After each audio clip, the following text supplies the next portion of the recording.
Şehit ataları, şehit anaları, gaziler, veteranlar, vətənə aşık olanlar. Bildiğiniz gibi bu günler öyle bir güzel günleri yaşayırıq ki, tarihte öz qanlarıyla zəfər yazan şəhidlərimizin məzarı önündə şərəflə ve onları rəhmətlə anaraq, onlarla təhvil. Artıq 5-ci ki, mən igid verənlərimizin adıyla bağlı olan tədbirlərdə bir vətənpərvər şair Nazlı Yazar olaraq çıxış etməkdəyəm, onların hər birinə ayrı-ayrı da şeirlərini ithaf etməkdə.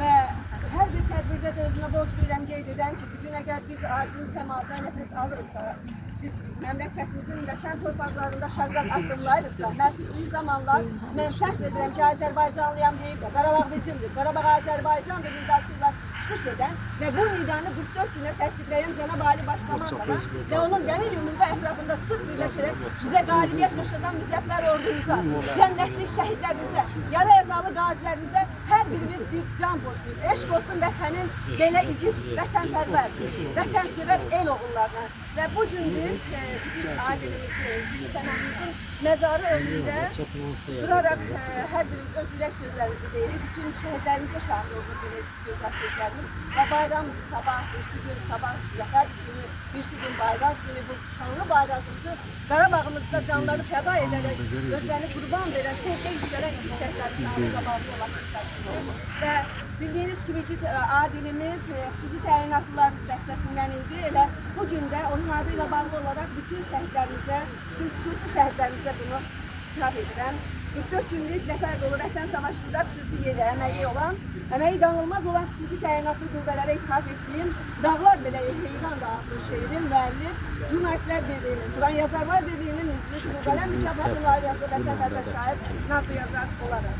Dağlar belə heyrandır öndə gedən ərlərə, xüsusi təyinatlı yenilməz qüvvələrə. O hikmətdir, namiqdir, pəncəlidir, camaldır, mübariz, adildir, Həmid Ağa Zeynaldır. Bu igid oğullara düşmən belə mat qaldı.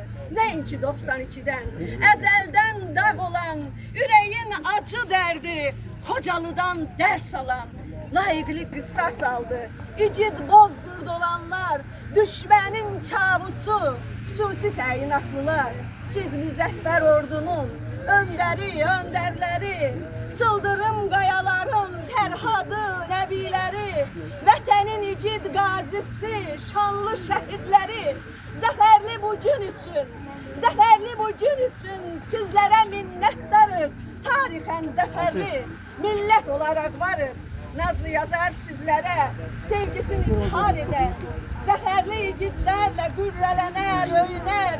Nə yaxşı ki, vətənin sizin tək nər oğlu var, nər vətən oğluyla, vətən vüqarlı, bəxtiyar, vətən sevdasıyla 100 min əzava dözdülər. Nər igidlər bu yolu bilin, biricə getdilər. Neçə ilin olmazın onlar etdilər.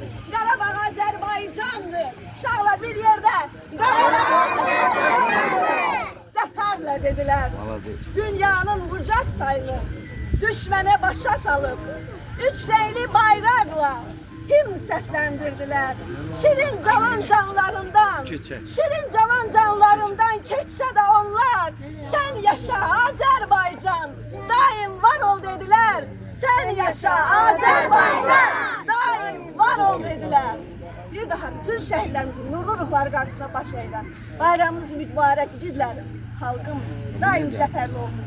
Sağ olun.